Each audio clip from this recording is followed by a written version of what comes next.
The Idol is one of the most talked about shows this period, and you can't blame everybody talking about it because we have the maker of Euphoria here. Yes, Sam Levinson, who has said that this is going to be the show of the summer. It kind of was, but the flip side. Yeah. For me, I didn't know that this show was not good from the first episode. Me saying that let's give it a chance, I feel like I made a very huge mistake saying that let's give this story a chance, because I was expecting that, okay, as the story progresses, we will see better acting, better story, and just everything just gets better. But I was so wrong, and it's so sad that I was wrong. I'm glad that the series is over, and I hope that the weekend goes back to what it does the best, that's giving us hit songs. This show is marred by bad acting, unremarkable sexiness, irrelevant characters, irrelevant scenes. This story follows this Jocelyn, and it's played by Lily Rose Depp. This is the first time I'm seeing Lily in any role, and I think she did well in her role. She's a big pop star, and an event later in this series was that she had a mental breakdown because she lost her mother and she could not go on tour.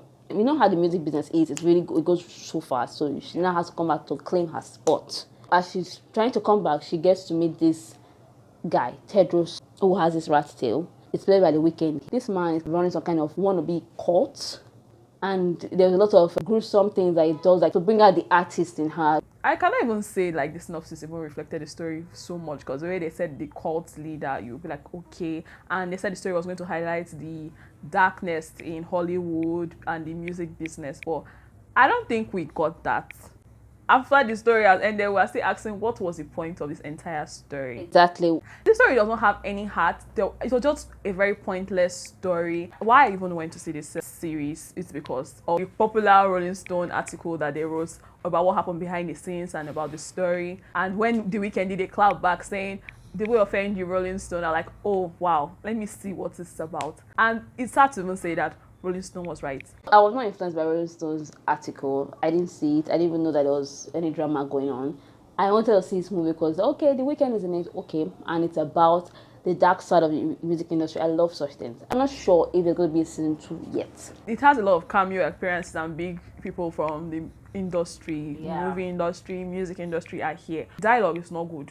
It was just dry. I just feel like they were just reciting some kind of poetry. Very boring one that was not written very well. And the makeup for the character Tedros, I don't know who did that hair. That person's very wicked. I don't know how much you got from that thing. It was looking like a very bad wig. And the rat tail behind. You cannot have that kind of volume of hair at the front. And your rat tail will be like that. Then at the final episode, because Ted was like really down at that point, so they had to scatter the hair. It was the only time I saw potentials for this, like, okay, episode 2 was looking alright, because Justin had to go for a music video shoot. Her performance doing it over and over again, I was like, okay, maybe there's something here, because I said there was a director before Sam Levinson came on board. There was another director, and they had to remove everything and just start afresh for the story. So I said, okay, maybe I can see the potential of this story or what it's supposed to be, and maybe I will see it in episode 3 or episode 4. But after that, I saw episode 3. Episode 3 stressed me out. Episode 4 was the only good episode in this series. I felt like, okay, things are coming together, and it still fell flat.